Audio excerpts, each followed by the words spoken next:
मन में हमारे मानस पटल में आते हैं। We want to hold the Aam Aadmi Party accountable for whatever happened in Delhi. जो भी दिल्ली में हुआ है उसके लिए कोई अकाउंटेबल है या नहीं, आज ये हम जानना चाहते हैं। और आज एक महत्वपूर्ण खबर छपी है एक बहुत बड़े अखबार में, और ये महत्वपूर्ण खबर है, number of Delhi deaths spurts up 250% to 35,000 in April and May. और जो आंकड़े आए हैं मैं वो आंकड़े भी आपके सामने प्रस्तुत करना चाहता हूं। इस खबर को पढ़ते हुए भारतवासी और खास करके दिल्ली वासी, उनकी आंखों में एक नमी आ जाती है। किस प्रकार से सैकड़ों लोगों की मृत्यु होती है और किस प्रकार से इन आंकड़ों को छुपाया जाता है और कोई भी अकाउंटेबल नहीं है। इस प्रकार का एक पिक्चर दिल्ली का जो प्रशासन है, दिल्ली की जो सरकार है, वो हम सबके सामने रखने का प्रयास करती है। बंधुगण, आज के इस खबर का मुख्य बिंदु यह है कि 2 महीने, अप्रैल और मई का महीना, यह 2 महीना सर्वाधिक महत्वपूर्ण महीने रहे थे जहां तक कि कोविड के सेकेंड वेव का संबंध है। और इन 2 महीनों में लगभग 34,750 डेथ सर्टिफिकेट्स इशू किए गए हैं। दिल्ली के 3 म्युनिसिपल कॉरपोरेशन जो है, इन तीनों म्युनिसिपल कॉरपोरेशन के द्वारा 35,000, लगभग 34,750 टू बी प्रिसाइज। और आप सोचिए, इतने बड़ी तादाद में death certificate 3 municipal corporation issue करते हैं अप्रैल और मई के महीने में, किंतु जो ऑफिशियल फिगर है, जो सरकारी आंकड़े दिल्ली की सरकार देती है, वो कितना है? वह है 9,916 सर्टिफिकेट। कहां तो 35,000 और कहां मात्र 9,000 सर्टिफिकेट दिए गए हैं दिल्ली सरकार द्वारा। एक तरह से अगर ये देखा जाए तो ये 250% इंक्रीज है, 250% इजाफा है संख्या में मृतकों की, जो आंकड़े दिखाए गए और जो वास्तविक संख्या है मृतकों का। बंधुगण, जो ऑफिशियल कोविड फिगर्स 2 महीने के रहे हैं वो कुल मिलाकर के 13,201 रहे हैं, और जो डिफरेंस होता है म्युनिसिपल कॉरपोरेशन द्वारा दिए हुए आंकड़ों का और ऑफिशियल फिगर्स का, वो होता है 21,549। आप सोचिए, अनअकाउंटेड डेथ 21,000 से अधिक ऐसी मृत्यु हुई हैं दिल्ली शहर के अंदर जो अभी तक अनअकाउंटेड है, जिनके विषय में कोई हिसाब देने को तैयार नहीं है। कहां से 21,000 लोगों की मृत्यु हुई, कैसे 21,000 लोगों की मृत्यु हुई, वो कौन लोग हैं जिनका दिल्ली सरकार नाम भी लेना नहीं चाहती है। आज मैंने पढ़ा है इस अखबार में कि कुछ महत्वपूर्ण अधिकारियों ने एक मांग रखी है कि दिल्ली में डेथ ऑडिट भी किया जाए। आपको याद होगा किस प्रकार से ऑक्सीजन ऑडिट की मांग दिल्ली में सुप्रीम कोर्ट में हुआ था। दिल्ली की सरकार ने ऑक्सीजन ऑडिट के खिलाफ अपना मुहिम छेड़ दिया था कि हम ऑक्सीजन ऑडिट नहीं चाहते। आज दिल्ली में इस प्रकार का एक, मैं कहूंगा, डिस्क्रिपेंसी हुआ है। जो संख्या दिया गया है और जो वास्तविक संख्या है, एक डेथ ऑडिट के लिए एक्सपर्ट बोल रहे हैं, दिल्ली की सरकार इस पे सफाई दे। बंधुगण, केवल इतना ही नहीं, आपने 2 दिनों से अखबारों में देखा होगा कि जो CFR केस फैटेलिटी रेट होता है, वह पूरे हिंदुस्तान में सर्वाधिक दिल्ली में है। दिल्ली और दूसरे नंबर पर पंजाब आती है। जो दिल्ली की केस फैटेलिटी रेट है वो 2.9% है, और जो नेशनल केस फैटेलिटी रेट है, राष्ट्रीय केस फैटेलिटी रेट है, वो 1.3% है। तो आप सोचिए, लगभग डबल से भी अधिक। राष्ट्र में 1.3% और दिल्ली में 2.9%, डबल से भी अधिक है। क्या कारण है कि इतनी मृत्यु दिल्ली में हुआ है और केस फैटेलिटी रेट सर्वाधिक हमारे हिंदुस्तान की राजधानी में रहा है, जबकि नेशनल एवरेज इससे कहीं कम है? क्या कारण है? कौन इसके लिए जिम्मेदार है? बंधुगण, आज भारतीय जनता पार्टी कुछ दस्तावेजों के साथ कुछ सवाल रखेगी अरविंद केजरीवाल जी के सामने, और आदरणीय अरविंद केजरीवाल जी से हम ये रिक्वेस्ट करते हैं, कोई राजनीति हम नहीं कर रहे हैं, हम एक जेन्युइन रिक्वेस्ट करते हैं अकाउंटेबिलिटी के आधार पर कि आम आदमी पार्टी की सरकार एक श्वेत पत्र, एक व्हाइट पेपर जारी करे जिन सवालों को हम उठाने वाले हैं। पहला सवाल कि क्या आपने फर्ज आंकड़े, क्या आपने झूठे आंकड़े प्रस्तुत किए हैं जहां तक कि मृतकों की संख्या है? नंबर 1। नंबर 2, क्या कारण रहा अगर समग्रता में और एक लार्जर कैनवस में देखा जाए कि देश का सर्वाधिक केस फैटेलिटी रेशियो दिल्ली में रहा है, इस विषय को हम जानना चाहते हैं और कुछ सवाल आज आपसे पूछना चाहते हैं। अरविंद केजरीवाल जी, मैं आपको यहां बताना चाहूंगा कि दिल्ली एक छोटा सा शहर दिखने में तो लगता है हमारे देश का, it's in fact the pride of India. Delhi Hindustan की राजधानी है और अगर देखा जाए तो हिंदुस्तान की राजधानी ग्लोबली ट्रेंड किया है सर्वाधिक मृत्यु के कारण। एक तरह से क्या कारण है कि हरियाणा दिल्ली से बड़ा होते हुए भी टोटल केस जो हरियाणा में रहे वो 7.55 लाख रहे हैं। 7.55 लाख केसेस हुए हरियाणा में और वहीं दिल्ली में 14.25 लाख केसेस रहे हैं, जो ऑफिशियल आंकड़े आपके हैं। एक का पॉपुलेशन वाइज कम है, आयात वाइज, एरिया वाइज कम दिल्ली में इतने केसेस क्यों हैं और हरियाणा में कंपैरेटिवली क्यों उससे कम केसेस हैं। दूसरी बात है कि आप बार बार अरविंद केजरीवाल जी कहते हैं कि हम थर्ड वेव की तैयारी कर रहे हैं, हम प्रोटेक्शन देंगे दिल्ली को, किंतु अगर ये आंकड़े जो आज आपके सामने हम रख रहे हैं, इन आंकड़ों को आज अगर हम जांचेंगे तो जनता का तो आत्मविश्वास आपके ऊपर है नहीं। People would not have the confidence on you, because आप तो सेकेंड वेव से पहले भी कह रहे थे हम सारी तैयारी कर रहे हैं, हम हॉस्पिटल बना रहे हैं, बेड बना रहे हैं, होम डिलीवरी ऑक्सीजन का करेंगे। अरविंद जी, आप तो होम डिलीवरी ऑक्सीजन का करना चाहते थे, मगर एक्चुअली मुझे कष्ट लग रहा है कहते हुए, होम डिलीवरी आज अल्कोहल अर्थात शराब का कर रहे हैं। शराब के होम डिलीवरी में आप सक्सेसफुल रहे, किंतु ऑक्सीजन के होम डिलीवरी में, कंसंट्रेटर्स के होम डिलीवरी में, दवाइयों की होम डिलीवरी में आप सक्सेसफुल नहीं रहे। और क्यों नहीं रहे, इसका जवाब भी आपको श्वेत पत्र में देना चाहिए। अब मैं कुछ सवाल आपके सामने रखूंगा जो बहुत तीखे हैं, मगर यह आवश्यक है अकाउंटेबिलिटी के लिए, क्योंकि सर्वाधिक जो डेथ्स हुई हैं वो दिल्ली में हुई है। अरविंद केजरीवाल जी, क्या यह हकीकत है कि जिस समय ये कोविड का सेकेंड वेव दिल्ली में अपने चरम पर था, जानबूझकर और दिल्ली में आपके सरकार के साख को बचाने के लिए आपने टेस्टिंग को कम कर दिया, आपने टेस्टिंग की संख्या को कम कर दिया? क्या यह हकीकत है? नंबर 2, हम ये जानना चाहते हैं अरविंद केजरीवाल जी, पहले भी हमने ये सवाल पूछा था, 2015 और 2019 के बीच क्यों एक भी नया अस्पताल दिल्ली में नहीं खोला गया? एक भी नया अस्पताल नहीं खोला गया, इसका जवाब आप ही को देना पड़ेगा। दूसरा प्रश्न हम ये पूछना चाहते हैं अरविंद केजरीवाल जी, 2013 के पश्चात दिल्ली में 16 ऐसे अस्पताल थी जो अंडर कंस्ट्रक्शन थी, जो तैयारी में थी, उनका उद्घाटन होना था। इन 16 अस्पतालों में क्या कारण रहा जो एक भी अस्पताल फुल्ली फंक्शनल नहीं हो पाया, एक भी अस्पताल पूरी तरह से कार्यान्वित नहीं हो पाया आपके कार्यकाल में? और अगर हुआ हो तो आप इसका जवाब दें। अरविंद केजरीवाल जी, क्या कारण रहा कि 250 बेड के कोविड अस्पताल को आपने कहा हाईकोर्ट में कि हमने कोविड डेडिकेटेड अस्पताल द्वारका में इंदिरा गांधी हॉस्पिटल में खोला है, किंतु जब हाईकोर्ट ने इसकी समीक्षा की तो उन्हें पता चला कि ऐसा किसी प्रकार का कोई इनॉग्रेशन नहीं हुआ है और यह फंक्शनल कोविड फैसिलिटी नहीं है। हाईकोर्ट के सामने आपने इस विषय में झूठ क्यों बोला और देश को, दिल्ली की जनता को और हाईकोर्ट को बरगलाने की कोशिश क्यों की? अरविंद केजरीवाल जी, हम नहीं कह रहे कि अगर अस्पताल सारे खोल दिए गए होते तो कोई भी मृत्यु नहीं होती, ऐसा तो हम नहीं कह रहे, मगर हम बिल्कुल कह रहे हैं कि आज अगर दिल्ली में, जैसा कि आपने कहा था 30,000 बेड आप बनाएंगे, अगर आपने 10,000 बेड भी अधिक बनाया होता तो कुछ लोगों की जान तो बचती, 10,000 लोगों की तो जान बचती। 10,000 लोगों के परिवारों को, 10,000 लोगों के बच्चों को कौन जवाब देगा? आपको जवाब देना होगा अरविंद केजरीवाल जी, क्योंकि आप चुने हुए सरकार हैं।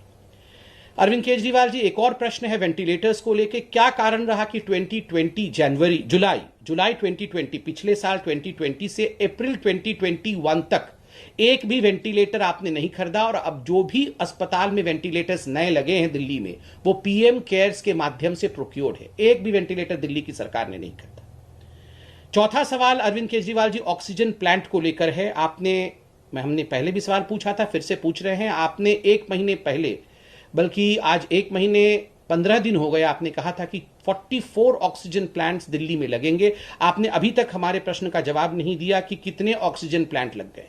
मैं जनता से कहना चाहूंगा, आपको लग रहा होगा कि अभी तो ऑक्सीजन की कोई किल्लत नहीं है, तो ये भारतीय जनता पार्टी ऑक्सीजन पे सवाल क्यों पूछ रही है? आपको पता होगा कि जब सेकेंड वेव आया था, अरविंद केजरीवाल जी उससे पहले कह रहे थे कि हम ऑक्सीजन को लेकर प्रिपेयर्ड हैं, और 2 दिन बाद कह रहे थे हमारे पास ऑक्सीजन नहीं है। हम चाहते हैं कि आज हम अरविंद केजरीवाल जी को आईना दिखाते रहें, ताकि ईश्वर न करे अगर कोई भी अनहोनी भविष्य में थर्ड वेव के रूप में आती है तो अरविंद केजरीवाल जी प्रिपेयर्ड रहें और दिल्ली की जनता को बचाने में सक्षम रहे, वो ना करे जो उन्होंने अभी तक किया है। ऑक्सीजन मिसमैनेजमेंट को लेकर जो आप लोगों की लॉजिस्टिक में गलती रही है, हम जानना चाहते हैं इस श्वेत पत्र में ऑक्सीजन मिसमैनेजमेंट को लेकर केजरीवाल जी कि आपने सुप्रीम कोर्ट में ऑक्सीजन ऑडिट को लेकर मना क्यों किया था, और जब ऑक्सीजन ऑडिट की बात हुई तो तुरंत आपने ये क्यों कहा कि अब हमारे पास एक्सेस ऑक्सीजन है और जो प्लांट्स हमें ऑक्सीजन सप्लाई कर रही थी वो हमें सप्लाई करना बंद कर दे या उन ऑक्सीजन को डाइवर्ट करना शुरू कर दे। 2 दिन के अंदर ऐसा क्या परिवर्तित हो गया? क्या यह सच नहीं है कि कहीं ना कहीं ऑक्सीजन ऑडिट के नाम को सुनते ही आपको लगा कि सच का भांडाफोड़ हो जाएगा और आपने एक यू टर्न लिया? इसको आप जरूर व्हाइट पेपर में मेंशन करें। ठीक उसी प्रकार क्रायोजेनिक टैंकर्स को लेकर हम एक सवाल पूछना चाहते हैं। आपने कहा था आज से लगभग 15 दिन पहले कि 18 क्रायोजेनिक टैंकर्स थाईलैंड से लाए जाएंगे। आज दिल्ली की जनता और हिंदुस्तान की जनता जानना चाहती है व्हाइट पेपर के माध्यम से अरविंद केजरीवाल जी कि कितने क्रायोजेनिक टैंकर्स ऑक्सीजन सप्लाई के लिए, क्योंकि आप कह रहे हैं कि आप प्रिपेयर कर रहे हैं थर्ड वेव के लिए, कितने क्रायोजेनिक टैंकर्स आए हैं, ये हम जानना चाहेंगे। और ठीक उसी प्रकार एक आज अखबार में, दूसरे बड़े अखबार में यह भी छपा है जो हमें बहुत इनसेंसिटिव लगा, और हम आपके मंत्री से भी यह पूछना चाहते हैं कि आप देख सकते हैं, आप इंडियन एक्सप्रेस में एक बड़ा एक महत्वपूर्ण खबर छपा हुआ है जिसमें गोपाल राय आपके महत्वपूर्ण मंत्री हैं और कोविड के विषय को संभाल भी रहे हैं। वो कह रहे हैं कि Delhi saw oxygen shortage, only solution is to plant trees. उन्होंने कहा कि Delhi saw an oxygen shortage during the covid pandemic and the government made efforts to bridge the gap and were successful. COVID cases are decreasing on a daily basis, but to reach a permanent solution for this oxygen problem, we are going to plant 33 lakh trees. देखिए, आप पेड़ लगाना बहुत अच्छी बात है, पेड़ बिल्कुल लगाएं, हम भी आपके साथ खड़े हैं। ये तो हमारा एनवायरनमेंट को बचाने का उद्देश्य भी है, उस पर कोई क्रिटिसिज्म नहीं है। मगर ये जो इनसेंसिटिव रिमार्क और एक मैं कहूंगा अज्ञान वसत रिमार्क आपके मंत्री ने केजरीवाल जी ने किया है। आपके मंत्री कहते हैं कि ऑक्सीजन की कमी से लड़ने का एकमात्र उपाय है कि हम पेड़ लगाएं और थर्ड वेव से जूझने के लिए हम परमानेंट सोल्यूशन ढूंढ रहे हैं और 33 लाख पेड़ लगा देंगे। मुझे लगता है अरविंद केजरीवाल जी, इस प्रकार से तो आप नहीं लड़ पाएंगे। इन चीजों को बहुत साइंटिफिकली डील करने की आवश्यकता है। और वैक्सीन को लेकर भी आपने कई झूठ फैलाए हैं। हम आज एक जो प्रश्न आपसे पूछ रहे हैं व्हाइट पेपर में उत्तर चाहेंगे। क्या कारण है कि वैक्सीन को लेकर जो ग्लोबल टेंडरिंग थी, उत्तर प्रदेश की सरकार ने 7 मई को ग्लोबल टेंडर किया और दिल्ली की सरकार ने 28 मई को ग्लोबल टेंडर किया। उत्तर प्रदेश 7 मई और दिल्ली 28 मई।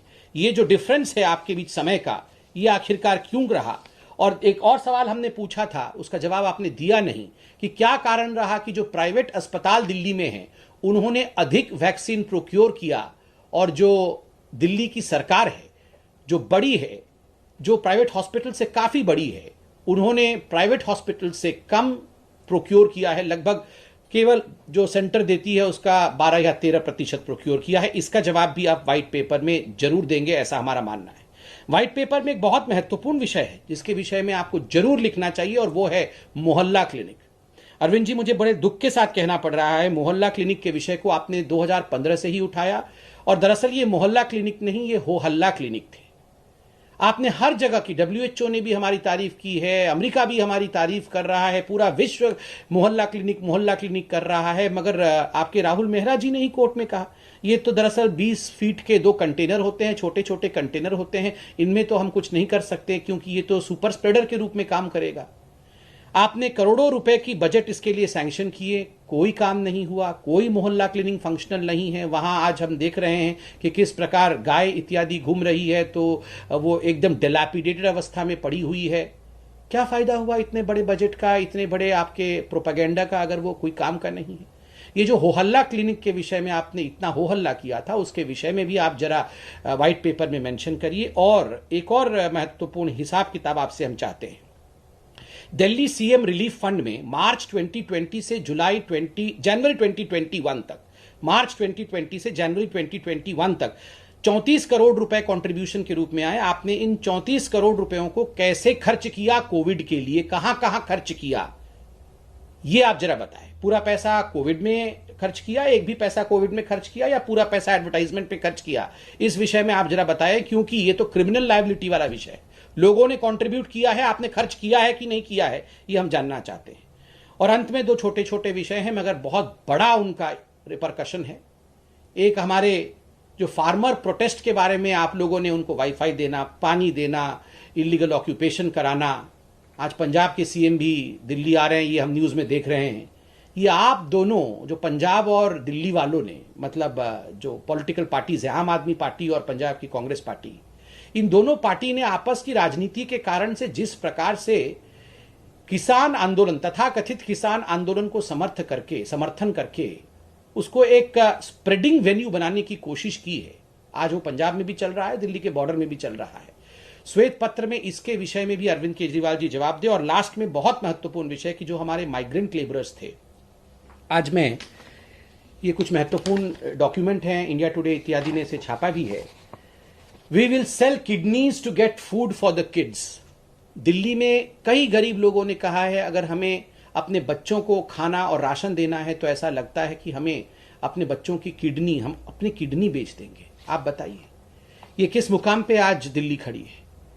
आज दिल्ली में जो हमारे माइग्रेंट लेबर्स हैं उनको आप राशन नहीं दे पा रहे हैं। मोदी जी 80 करोड़ लोगों को राशन मुफ्त दे रहे हैं, वो भी विगत वर्ष से दे रहे हैं।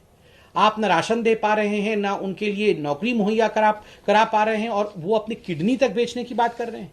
अरविंद केजरीवाल जी, बहुत सारे सवाल, पॉइंटेड सवाल हमने आपसे पूछे हैं, और हम चाहते हैं कि एक व्हाइट पेपर जारी करके आप इन सवालों का जवाब उस श्वेत पत्र में अवश्य देंगे। बहुत बहुत धन्यवाद। मैं चाहता हूं कि कोई सवाल अगर हमारे पत्रकार बंधु जो वर्चुअल में जुड़े हुए हैं हमसे अवश्य पूछें। Thank you.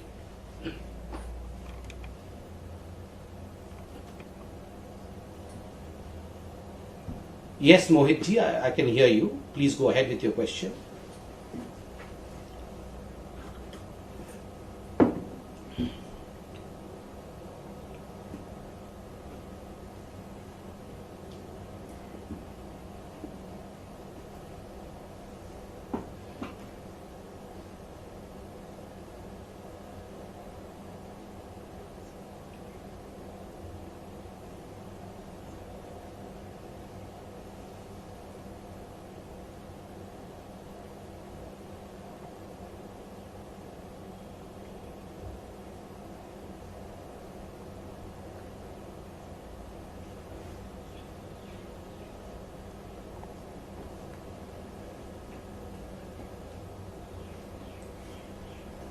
See, Mohit ji, as you say, that this is probably the internal report of the Congress party, and we should not be commenting, or rather we should refrain from commenting on the internal report from another political party, but nonetheless, these are important political issues. And I would just say that as far as the internal report saying that probably the appeasement policies of the Congress party cost them dearly in these 5 state elections, I would just like to remind you that remember after 2014 debacle, there was a Virappa Moily report also which said the same thing, that it is probably because of the appeasement policies of the Congress party that the Congress party has been losing out in these elections. And after all these years, after 5 years, if the game is still the same, I firmly believe that there is no one who is the real leader in the Congress, no one is even reading their internal reports. And we should also be reminded of the fact that as far as Rahul Gandhi is concerned, though they have these fact-finding teams, in fact calling out their own mistakes, but Rahul Gandhi, as the boss of the family, inside closed-door meetings say, हाँ हम तो मुसलमानों की party है. And in fact they wear this appeasement on their collars, on their sleeves. जहां तक Congress party का सवाल है, आपने कहा कि ये जो रिपोर्ट है यह इनके पार्टी का इंटरनल रिपोर्ट है, और चूंकि उनके पार्टी का एक आंतरिक रिपोर्ट है उस पर हम कमेंट करना नहीं चाहेंगे, मगर फिर भी राजनीतिक दृष्टिकोण से इतना अवश्य कहना चाहेंगे कि 2014 के इलेक्शन के हार के पश्चात भी कांग्रेस पार्टी में वीरप्पा मोइली जी की रिपोर्ट ने ठीक यही कहा था कि तुष्टीकरण और अपीजमेंट के कारण कांग्रेस की हार हुई है, और उसके बाद लगातार कांग्रेस हारती रही है, और आज पुनः अगर वही बात 2021 में इतने वर्षों के बाद पुनः दोहराया जाता है तो कहीं ना कहीं ये बात स्थापित होती है कि एक तो कांग्रेस में कोई लीडरशिप नहीं है जो इन इंटरनल रिपोर्ट का अध्ययन भी करता हो, और दूसरा, देश की संप्रभुता, देश की सुरक्षा कांग्रेस के लिए मायने नहीं रखता, क्योंकि कांग्रेस के उस समय के तत्कालीन अध्यक्ष ने बंद कमरे के अंदर तो ये कहा ही था, हाँ हम मुसलमानों की पार्टी है। तो इसलिए एआईयूडीएफ या फिर आईएसएफ के साथ जो गठबंधन कांग्रेस का रहा है, ये रवैया उनका शुरू से ही रहा है। कोई और प्रश्न? प्रज्ञा जी, हाँ प्रज्ञा, हाँ शैलेंद्र जी पूछ लीजिए, इसके बाद प्रज्ञा जी का।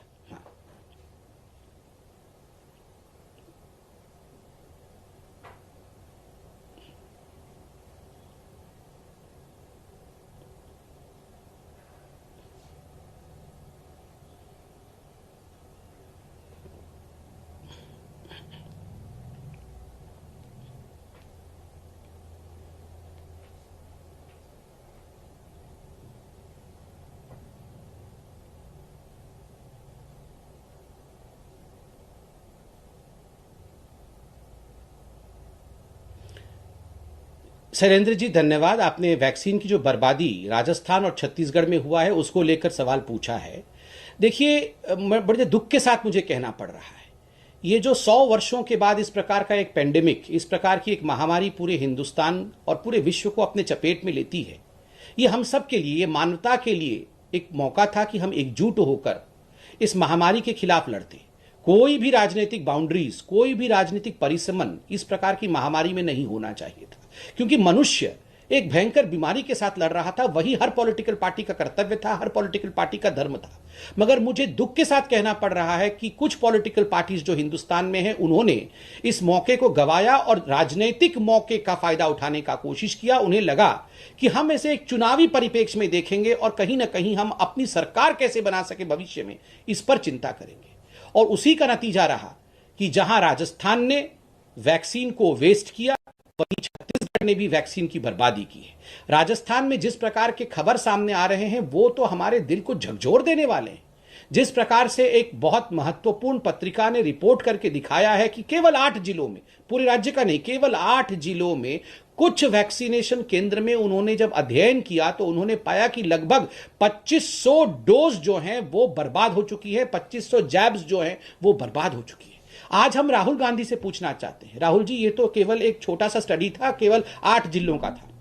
अगर पूरे राजस्थान का ये स्टडी किया जाए, अगर राजस्थान के वैक्सीन वेस्टेज का ऑडिट किया जाए, तो मैं राहुल गांधी आपसे पूछना चाहता हूं कि हमारे बच्चों के वैक्सीन को कूड़ेदान में, हमारे बच्चों के वैक्सीन को आपने गाड़ दिया जमीन के अंदर, बच्चों के वैक्सीन में आग लगा करके उसको ध्वंस कर दिया।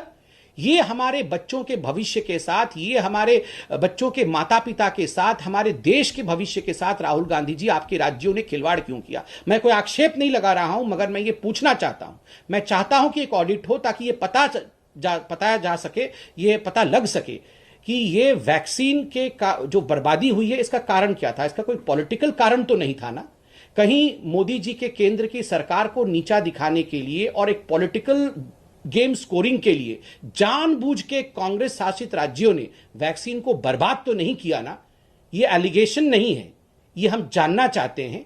इसलिए इसका ऑडिट तुरंत राजस्थान की सरकार कराए और इसमें जर्नलिस्ट्स के ऊपर सेडिशन के केस या उनको धमकाने का काम ना करके, उनके खिलाफ एफआईआर ना करके, हकीकत को ऑडिट के माध्यम से सामने रखें। धन्यवाद। प्रज्ञा जी, आपका सवाल। Samdeep, you are talking about vaccine wastage in Congress ruled states, but we have got a tweet from Priyanka Gandhi today, who is saying that we have vaccine production of 8.5 crores, and government is saying that it will give 12 crore vaccines in coming months. So where will this vaccine come from, and where is the budget 35,000 crore that government said will come from? So she has ended her tweet saying Andher vaccine niti chaupat raja. This has come also at a time when Supreme Court has pulled up government saying that vaccine policy for 18 to 44 years of age is arbitrary, irrational. Also demanded COVID vaccine price list, also the international price list. How do you defend this? See, first and foremost, I would say that as far as the vaccine policy of India is concerned, the vaccine policy of India is in consonance with the vaccine policy of WHO. It is in consonance with the scientific policy which was ruled out by WHO. Secondly, it is one of the biggest vaccine policies as far as the global vaccine movement is concerned. Only second to US, in fact, India in today's day is vaccinating its citizen. It is a great feat that India has achieved. Thirdly, and most importantly, we would humbly suggest that no politics on vaccine. Well, yes, if you want to ask question, every relevant question has been answered time and again by the government of India, and the government of India has, as we read in newspapers, as we see in the media, has submitted its affidavit in the court categorically saying that, well, yes, by the end of December, we are going to vaccinate every Indian citizenship. We have complete faith. We should have complete faith in the government of India. We will do this. We are going to achieve this. And secondly, as far as Priyanka Gandhi's question as to how the government is going to achieve this is concerned, I would request her to please read out the details. Every newspaper, in fact, is coming out with the details as to who is manufacturing what. That Serum Institute of India has increased and augmented its manufacturing to, in fact, literally 10 crores the coming month. Similarly, India is going to get vaccines from the foreign destinations as well. Talks are on with Pfizer. All these are details which are in public domain. And rather than just playing politics, Priyanka Vadra should educate herself, should enlighten herself with the facts. Thank you. Any other question? कोई और सवाल? So there is one more. I'll take one more question. Yes, please, ma'am. हाँ सर्जना जी नमस्ते.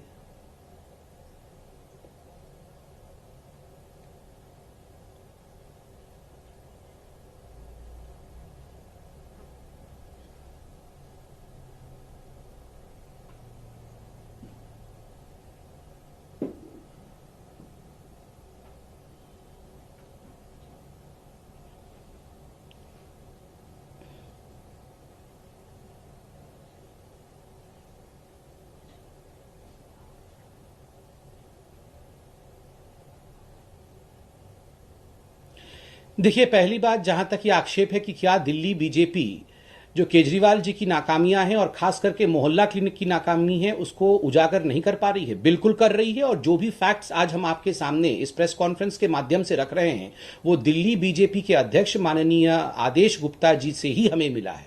बहुत मेहनत करके ground report तैयार करते हैं दिल्ली बीजेपी के हमारे नेता, और वो ग्राउंड पे जाके जो वीडियोस उन्होंने जारी किए हैं मोहल्ला क्लिनिक का, उसका तो हमने केवल एक छोटा सा रूप यहां रखा है. हम चाहते हैं कि इसका जो विवरण है वो खुद अरविंद केजरीवाल जी श्वेत पत्र के माध्यम से करें. और रोज हम अखबारों में पढ़ते हैं कि किस प्रकार से दिल्ली बीजेपी अरविंद केजरीवाल जी के जो झूठ हैं, जो नाकामियां हैं, उनको उजागर कर रही है. मगर सेंट्रल बीजेपी भी इसे उजागर इसलिए कर रही है क्योंकि दिल्ली केवल एक राज्य या यूनियन टेरिटरी के रूप में देखा नहीं जाना चाहिए.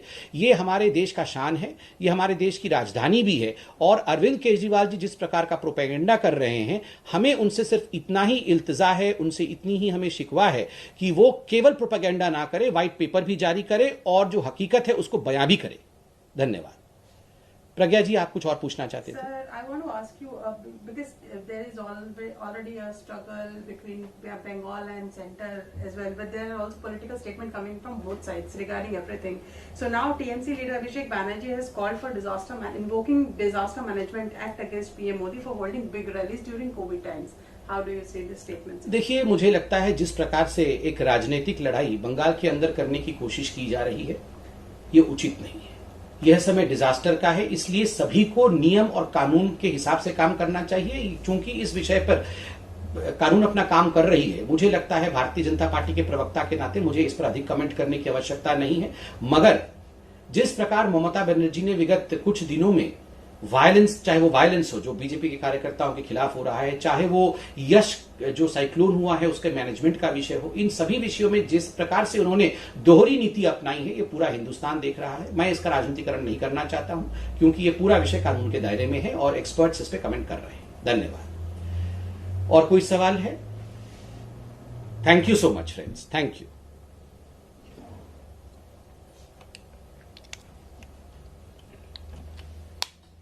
हो गया.